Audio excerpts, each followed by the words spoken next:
Eitaka rya Kayuya nirishangwa omu nshozi z'egomborora ya Kicuzo muri Ibanda baitu ritwire rikutabura ba kansara ahabwa disiturikiti okuremwa kuritungira ekyapa.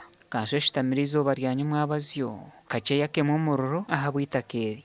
Kandi Mr. Chilya itungira wakfu akatugambira ati landlord ekapuruvi gwena atiiza nakandi nabihimba yona ninshaba consent eronde beine bonareba bije owagira nabimanya bwene documents nabuchu balonda kati bazeyo bakore okutondoza dirurize batwe the exact thing. Eitaka eri rikaba riri ryakarandaranda ekyareetire bamwe kuritahirira ahabwa enshonga egi kanso ehingwize akakiiko ka works hamwe na production okuchondoza aho naho.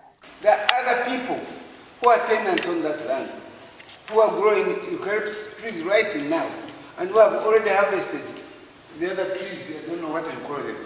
I don't know the species. Pine. They have already harvested pine. They are now planting eucalyptus trees.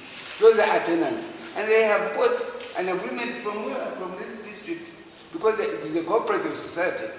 So there is much to be investigated.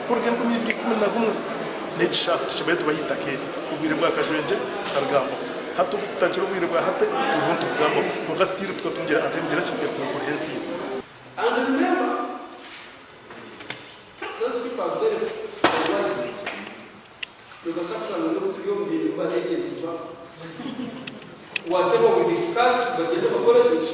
Because you got to the road party, Boko Garden to go down college. We will see. We mukuru wa district yagumya ba kansara ngo hino ko barimo nibatereza enshonga egi. Konka kizo kutayenza kutunga ekyapa hino omuntu akagenda yaza hagati y'itaka lya government yaturaho mwana kutwasa meeting bagira nkandi bari yango omuntu ogwe arya hagati y'itaka lya government so tuliyo ntubuza ekyo kwanisha byo no kumuntu akutunga itaka lya government akazamata.